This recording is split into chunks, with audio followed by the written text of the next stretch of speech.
kind of shift around to a comfortable position for yourself. While you're doing that, more and more of your focus can just tend to your breathing.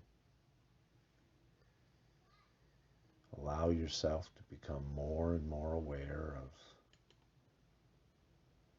the in and the out. Just resting your awareness there for a moment. Just observing what is.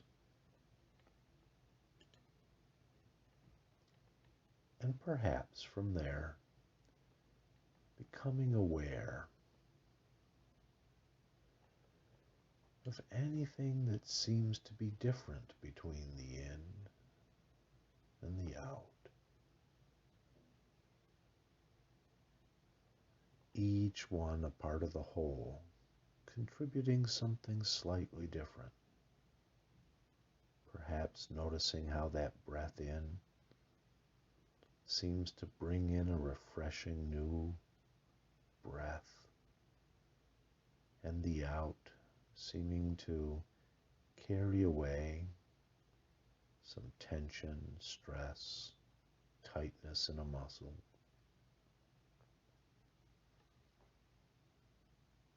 Bringing in good things, clearing out the detritus.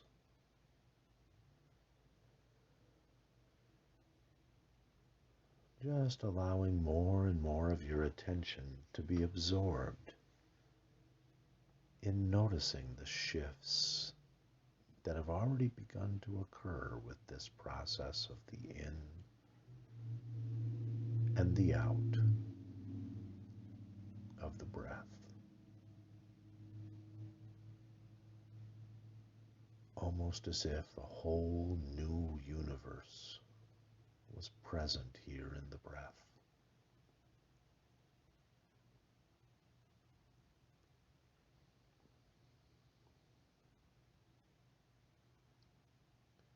And perhaps becoming aware of how that's leading to shifts in the small muscles of the body, perhaps around the eyes, loosening, softening. Perhaps noticing the effect on the cheeks, the jaw.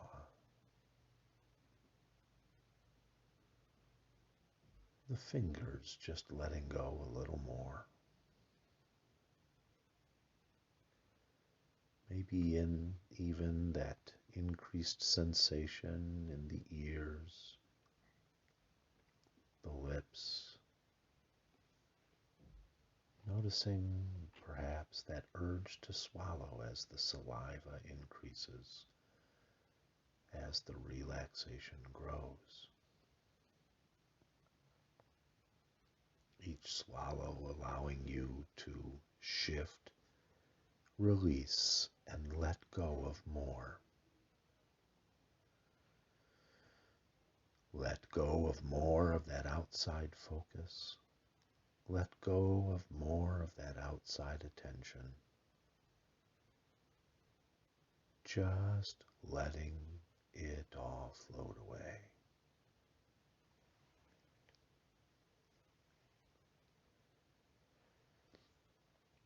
Almost like that experience of being in a noisy room, lots of chaos going on, voices, people talking to each other. Sometimes it can just be so hard to think until you step through that door and close it gently and find those extra sounds just float away to the background. Still there, still able to be heard if you attend to them, but no longer intruding or interfering. Any unnecessary sound, noise, or action just floating to the other side of the door, perhaps muffled, or maybe just quieter. allowing more time, more space inside to be able to think, to be able to pay attention to your body here now.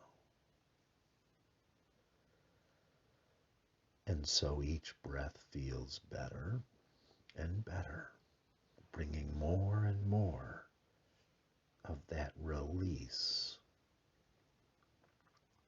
through the body, perhaps noticing it spreading into the shoulders, maybe into the hips, the areas that we hold tight during times of action, returning to their natural state.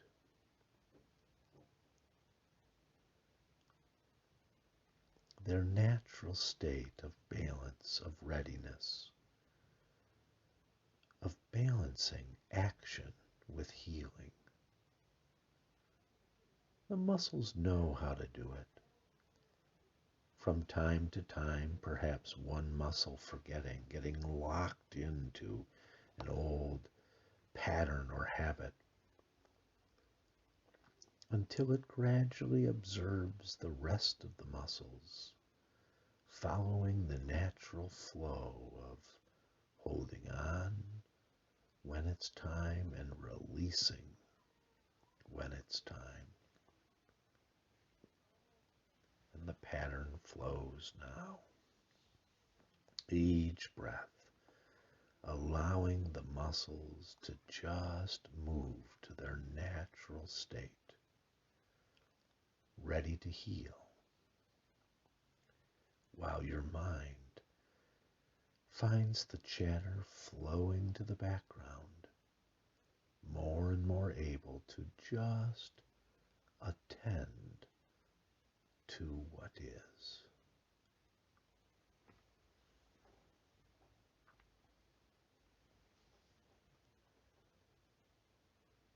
And with this sense, becoming aware, like at that loud, loud noise, finding yourself able to step away, to shut the door, to just enjoy the quiet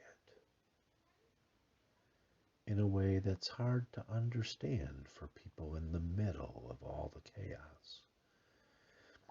We're racing around, running around. So often means doing something important. At that time, in that situation, it's easy to forget the importance of moving into rest, the importance of enjoying healing times.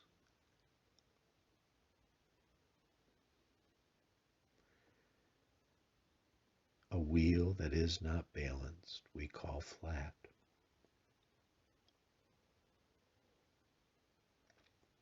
A pop left sitting out becomes flat. And we know that flat is not what makes things work best. They need to be round. They need to move smoothly. They need to be balanced.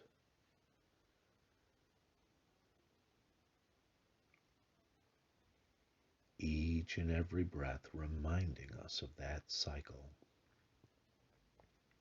Each and every breath letting the body move closer and closer to that state of balance.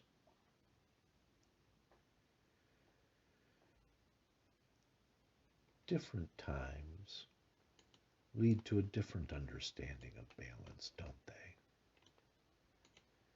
That sense of life being good that oftentimes follows hard work. Sometimes even the work itself can feel so good. productive.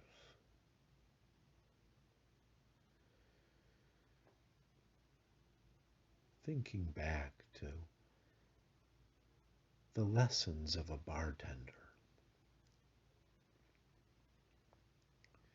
taking pride in the ability to pour a drink well,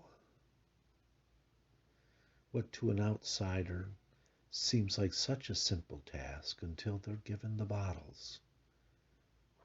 And then there are spills and mistakes and tension. And that experienced bartender knows how to just move into the flow of letting just the right amount of this liquid mix with just the right amount of that. Some bartenders getting so good at playing with the ritual, pouring from a distance, aiming their shots so they land just right. And of course, we've all seen those fancy bartenders flipping and juggling the bottles. But that's just for show. Really, the ability to hear what is needed and produce the result can give such a feeling of satisfaction.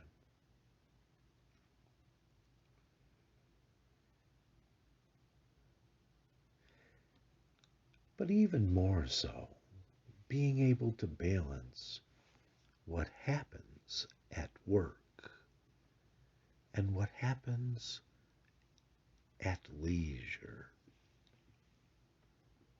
Such an important shift to realize both are there to be part of the balance.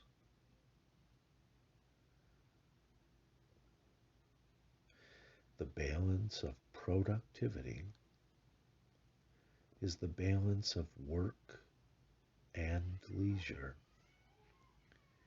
of moving forward and pulling back, of healing and working.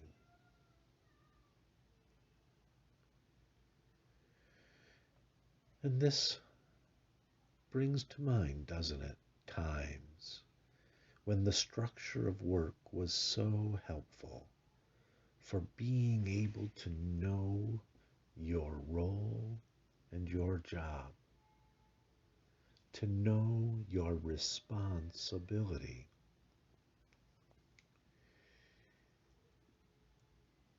And just as important was that ability to know when it was time to step outside that structure, when it was time to step away and into the enjoyment of downtime. And even on the job, those people who know how to take advantage of that structure, not necessarily to always be on, but to follow the flow of the times in the structure of on and off, allowing a reshifting of thought, of experience, allowing a balancing within the balance. And how interesting it is that as each person becomes more burnt out, they often will find themselves spending more and more time thinking about or being with the thing that is burning them out. Somehow feeling driven away from the one thing that would be helpful.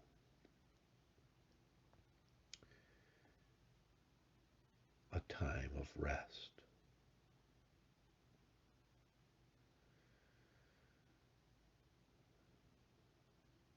and recalling back to that time of being able to deal with and respond to and enjoy, be helped by the structure of the workday.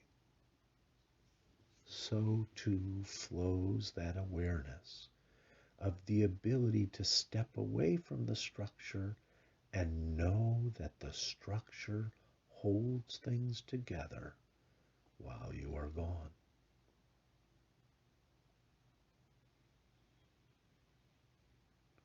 That leaving the structure of work can move you into the ability to be off, to enjoy downtime, to work on improving yourself rather than your performance, to have time to just recharge. And this is where the joy comes from. The joy of work comes from that ability to be productive. And the joy of leisure comes from the ability to enjoy. That enjoyment feeding the productivity, and the productivity feeding the ability to take a deep breath and step back when the time is right.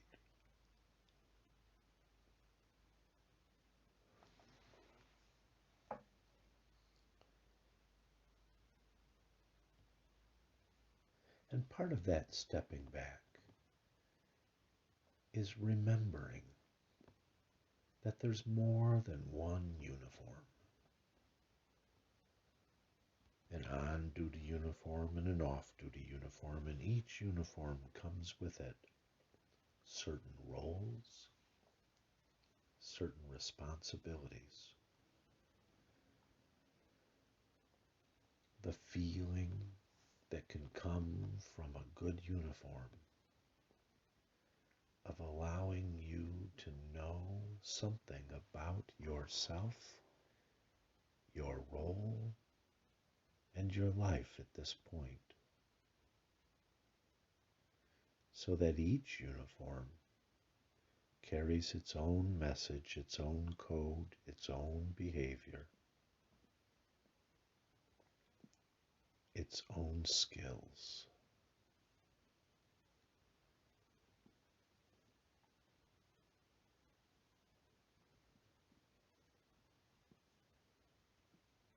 And perhaps this leads to the sensation, being aware of those times in the past when two different uniforms, and maybe even more, each having its own performance, its own tasks, its own skills.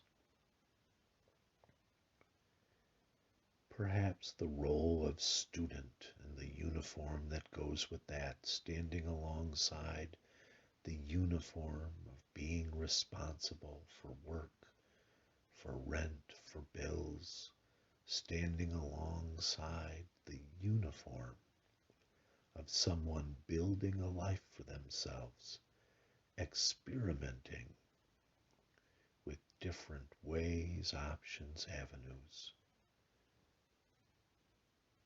Each one of those uniforms having its role, there being balance,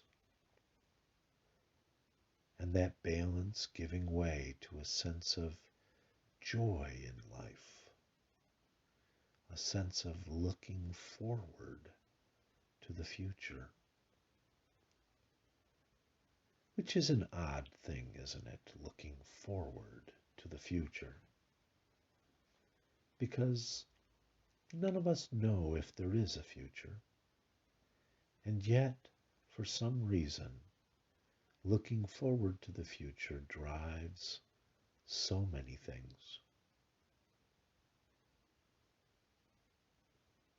And it's easy according to Shakespeare, to let the fear of the future cloud the ability to live today. But the truth is, uncertainty becomes part of that joy.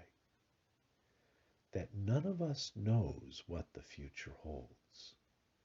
All we know is the way we prepare. And preparing can bring a sense of purpose.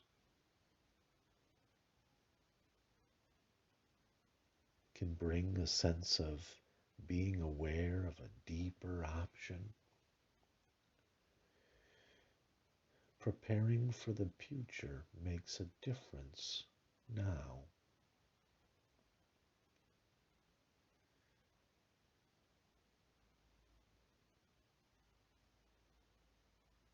I remember hearing the words of an 82-year-old man standing on stage, starting a new career as a stand-up comedian, hitting it out of the park, the audience laughing, and finally during the interview someone saying, "What in the world led you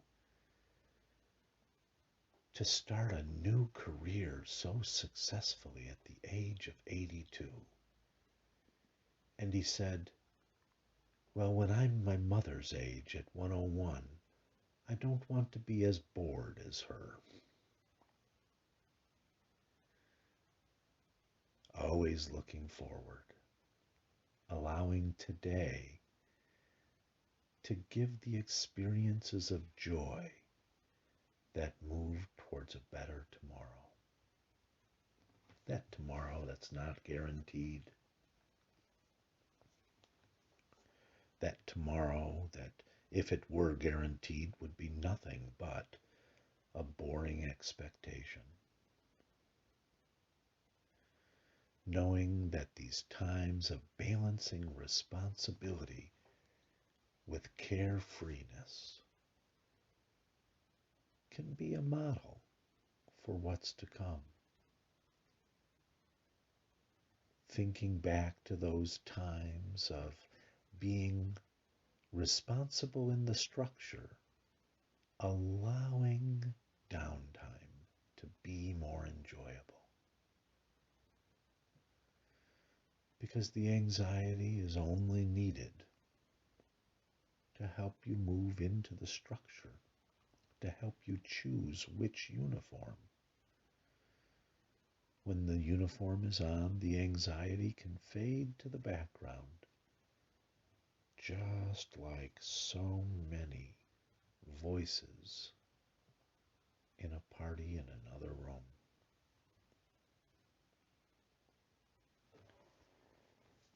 And so you might find yourself wondering what that 82-year-old might have to say to you about which pieces of preparation and enjoyment they were glad you did that helped them have this experience of 82 that lets them move towards an experience of 101. And isn't that interesting?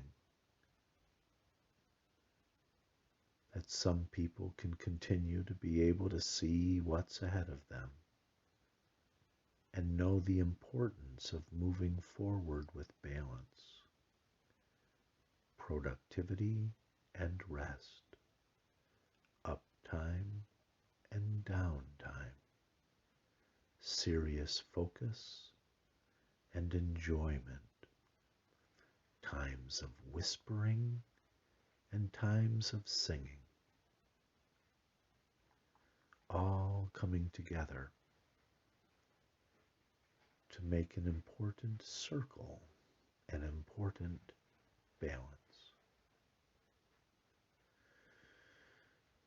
And perhaps thinking back to those days of balancing a carefree life with the responsibility of paying the bills and leading to a sense of immortality almost, a sense of adventuresome and carefree. How that might look as you look forward to the future and see that 82-year-old filled with a sense of immortality and humility, filled with a sense of carefree, balanced with responsibility.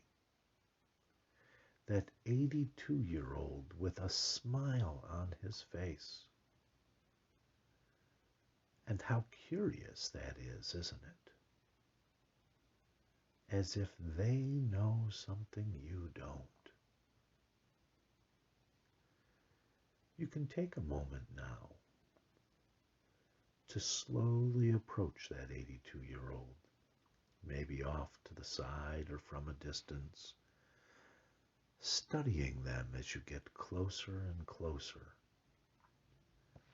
seeing how this 82-year-old version of you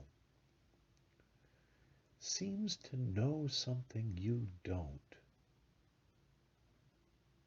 They have inside information, and whatever that information is, gives them such a look of contentment.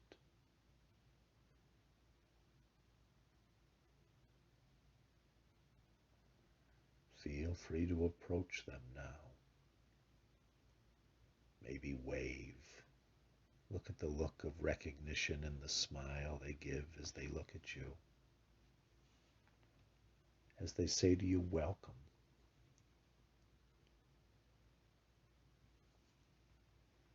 Not to the end of the road, just a way station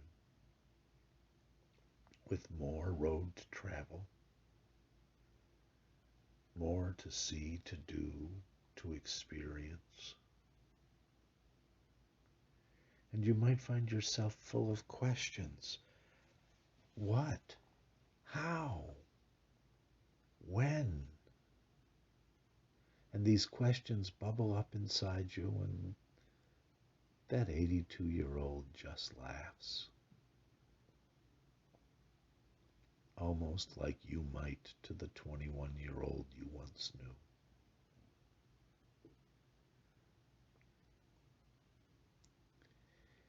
And he says to you, I can smile because of hindsight. I know what you don't. I know what it takes to move forward to this spot and what worked to allow me to feel so content and yet still moving forward.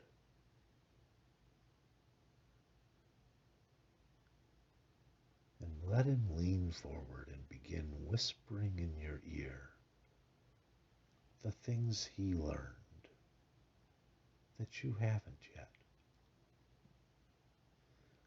All of your focus goes into trying to listen, and you do.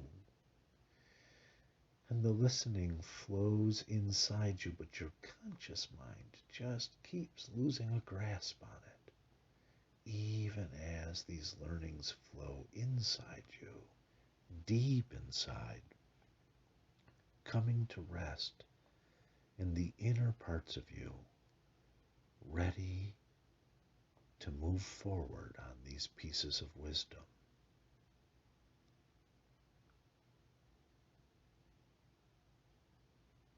Perhaps kind of like my mother, who was born in a French-speaking family in a French-speaking town, growing up, speaking nothing but French, until kindergarten, arriving at school and discovering her family were the only ones who didn't speak English. By the time she was an adult, that French had been set aside, forgotten. She often lamented not being able to understand the language. And then curiously, one day we were all surprised when a stranger in a store spoke a weird sounding word, and our mother began replying back with words we could not follow. It was only after we walked away and we said, "What was that?" that she with surprise realized she had just naturally begun speaking in French, hearing in French, understanding in French. Deep down, the information was there, the experiences were there, and in time of need, the knowledge just flowed out in just the right way at just the right time. Perhaps that is what your unconscious is choosing to do even at this moment with these learnings from this 82-year-old you.